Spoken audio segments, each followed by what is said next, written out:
बिस्मिल्लाहिर्रहमानिर्रहीम। अस्सलाम वालेकुम। ऑनलाइन क्लासेस के सेकंड सेशन में आप सबको खुशामदीद। मैं हूँ आपकी उर्दू की टीचर हुमा दस्तगीर और आज हम अपनी जिस नज़म का आगाज़ करने जा रहे हैं वो है साबुन की टिकिया।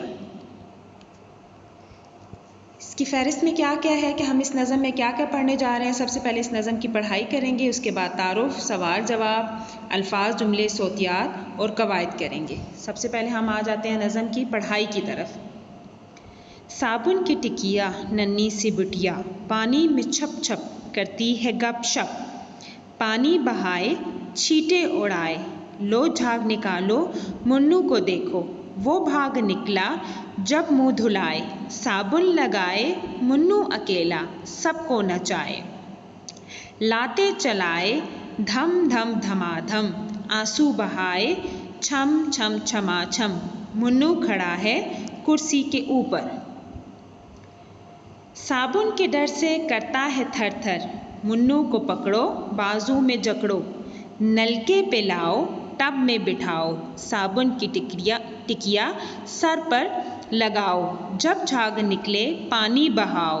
साबुन की टिकिया सर पर खड़ी है, मुन्नी सी बुटिया कितनी बड़ी है। हसन आब्दी। जी, इस नज़म हमने क्या पढ़ा कि साबुन के बारे में बात हो रही है और एक किरदार है मुन्नू। मुन्नू के बारे में बात हो रही है कि उसको साबुन लगाया जाए और फिर जब उसको साबुन लगाया जाता है तो वो लातों से लाते चलाते हैं और लातों के चलने की क्या आवाज़ आती है, धम धम धमाधम। और वो साबुन से डरता है और वो रोता है। जब वो रोता है तो उसके आंसुओं की कौन सी आवाज़ बताई गई है यहाँ पर, छम छम छमाछम। ठीक है, यानी मुन्नू जो है वो साबुन से डरता है, साबुन लगाने से नहाने से डरता है और ठीक है साबुन के डर से करता है थर थर। ठीक है, यानी जब उसको उस चीज़ का डर होता है कि उसके ऊपर पानी डाला जाएगा तो वो उस खौफ से उसके दांतों की क्या आवाज़ आती है, थर थर, वो कांपता है। ठीक है, तो यानी इस नज़म में आपको मुख्तलिफ आवाज़ों के बारे में बात बताया गया है, इसमें सोत। ठीक है, यानी जब आप कोई चीज़ इस्तेमाल करते हैं या देखते हैं तो उससे कौन कौन सी आपकी आवाज़ें बनती हैं, जैसे लातों के बारे में बताया गया है, आंसुओं के बारे में बताया गया है, दांतों की आवाज़ के बारे में बताया गया है, पानी की आवाज़ कैसी होती है। ठीक है, इस चीज़ के बारे में आपको बताया गया है। अब हम आ जाते हैं इस नज़म, ये नज़म मुख्तलिफ़ चीज़ों की बनने वाली आवाज़ों के मुतल्लिक़ है। जैसा कि आपने पढ़ा लातों की आवाज़, आंसुओं की आवाज़, पानी की आवाज़। इस नज़म में साबुन की टिकिया को इस्तेमाल करते हुए पानी की आवाज़, लातों की आवाज़, दांतों के टकराने से बनने वाली आवाज़ के बारे में बताया गया है। तो बुनियादी तौर पर यह नज़म है सोतियात के बारे में, यानी आवाज़ों के बारे में। अब हम आ जाते हैं इसके सवाल जवाब की तरफ। इस नज़म के शायर का क्या नाम है? इस नज़म के शायर का नाम हसन आब्दी है। शायर ने साबुन की टिकिया को क्या नाम दिया है? शायर ने साबुन की टिकिया को नन्ही सी बुटिया का नाम दिया है। आपके ख्याल में मुन्नू साबुन से क्यों डरता है? आपने नज़म पढ़ी है तो इस सवाल का जवाब आप अपने अल्फाज में लिखेंगे। अगले सवाल की तरफ आ जाते हैं। हमें अपनी सफाई का ख्याल क्यों रखना चाहिए? जी, हमें सेहतमंद रहने के लिए सफाई का ख्याल रखना चाहिए। हमारे मज़हब में भी सफाई को निस्फ ईमान कहा गया है। यहाँ पे आ जाते हैं अल्फाज जुमले।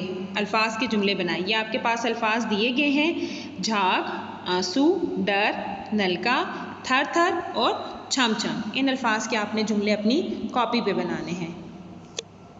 जी, अब हम आ जाते हैं अपने उन्वान की तरफ। इसमें सोत, इसम सोत की तारीफ। मुख्तलिफ चीज़ों की आवाज़ें इसमें सोत कहलाती हैं।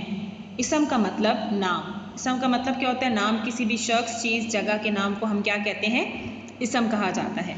और सोत का मतलब होता है आवाज़, किसी भी चीज़ की आवाज़। ठीक है, मसलन हवाई जहाज़, अगर आप कभी दूर आपको आसमान पे जहाज़ दिखाई देता हो तो आपको आवाज़ आएगी।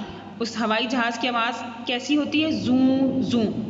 दूर से कहीं आप पानी आपको बहता हुआ आवाज़ आए तो उसकी आवाज़ कैसी होती है? Sir sir.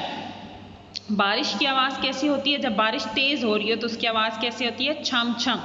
इसी तरह जब आप ट्रेन की आवाज़ सुनते हैं तो उसकी आवाज़ आपको दूर से कैसी सुनाई देती है? छुक छुक छुक, इस तरह की आवाज़ आती है। बूंदें, पानी में जब पानी की बूंदें गिर रही होती हैं तो उसकी आवाज़ किस तरह की होती है? Tip tip. इन चीज़ों के अलावा और भी बहुत सारे ऐसी चीज़ें होती हैं जिनकी आपको आवाज़ें महसूस होती हैं। ठीक है, यहाँ पे अब आ जाते हैं मुसव्वते यानी वॉवल्स बदल कर नए अल्फाज बनाएं। वॉवल्स क्या होते हैं? ए, ई, आई, ओ, यू। ये वो चीज़ें हैं जो आप अपनी नर्सरी और केजी से पढ़ते आ रहे हैं कि वॉवल्स क्या क्या होते हैं। यहाँ पे आप अपनी दरसी किताब पे जाएंगे और वहाँ पे सफ़ा नंबर 19 है, वहाँ पर ये मश्क दी गई है। यहाँ पे आप खोलेंगे, मुसव्वते यानी वॉवल्स बदल कर नए अल्फाज बनाएं।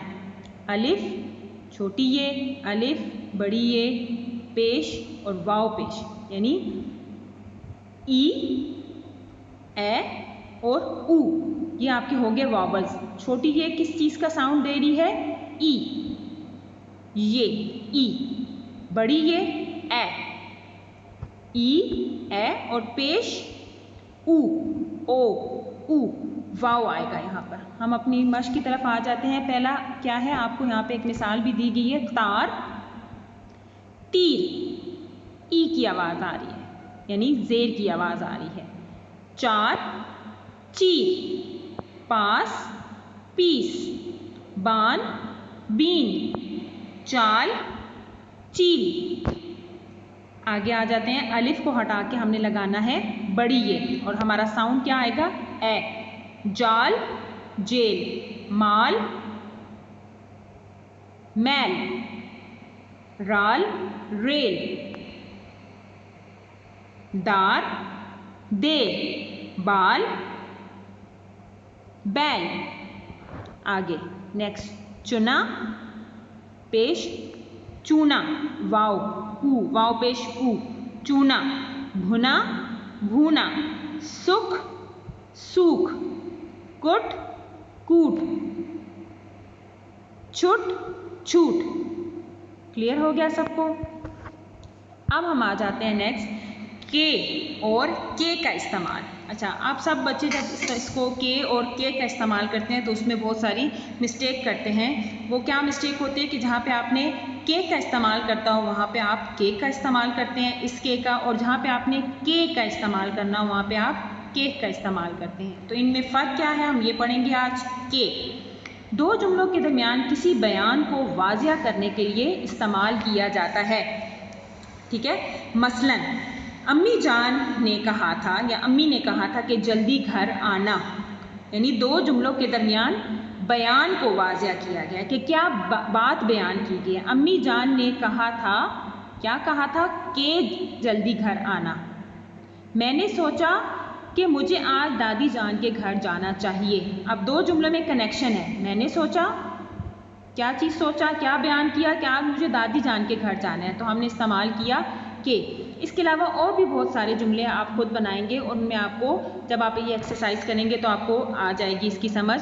मैंने कहा कि मुझे स्कूल का काम करना चाहिए।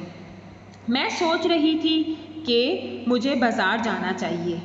इस तरह बहुत सी एक्सरसाइज कर सकते हैं आप उसको अपनी रफ कॉपी पे जुमले बनाएं और इस एक्सरसाइज को सॉल्व करेंगे। ठीक है, तो आपको समझ आ जाएगी कि कहाँ पे आपने के इस्तेमाल करना है और कहाँ पे के, और ये आपको तब वाज़िया होगा जब आप इस तारीफ़ को, इस डेफिनेशन को समझेंगे तो आपको के और के इस्तेमाल में फ़र्क समझ आ जाएगा। अब हम आ जाते हैं के, काफ बड़ी ये के, ये ताल्लुक़ को ज़ाहिर करता है कि ये किस चीज़ के बारे में है, किस चीज़ के मुतल्लिक़ है। इसके लिए हम मिसाल देख लेते हैं। ये भाई के जूते हैं। ताल्लुक़ वाज़िया हो गया कि जूते किसके हैं? भाई के हैं। यहाँ पे और भी एग्जांपल हो सकती है, ये बहन के कपड़े हैं, ये अम्मी के कपड़े हैं, या और ये मेरा बस, ये भाई का बस्ता है, ये अब्बू के जूते हैं, ये अब्बू का लैपटॉप है, ये भाई की कुर्सी है, ये भाई के कपड़े हैं, ये भाई का खाना है। ठीक है, इस दरख्त के पत्ते क्यों, इस दरख्त के पत्ते क्यों सूख गए हैं? ठीक है, इस दरख्त के पत्ते क्यों सूख गए हैं। मैंने आपको एग्जांपल्स दे के भी बता दिया कि कहाँ पे इस्तेमाल होता है, यानी अब दरख्त और पत्तों का आपस में कनेक्शन है, उनका ताल्लुक है, तो क्या इस्तेमाल किया गया? इस दरख्त के पत्ते क्यों सूख गए हैं। ठीक है, यहाँ पे इस एक्सरसाइज को आपने अपनी नोटबुक पे सॉल्व करना है। अच्छा, अब आपने घर का आपका काम क्या है, कैसे 5 जुमले बनाएं जिनमें के और के का इस्तेमाल किया गया हो। मैंने आपको समझा भी दिया और मिसालें भी दे दी तो आपके लिए आसान हो गया होगा। अब आपने इस काम को अपनी कॉपी पे करना है। बहुत बहुत शुक्रिया। अल्लाह हाफिज़।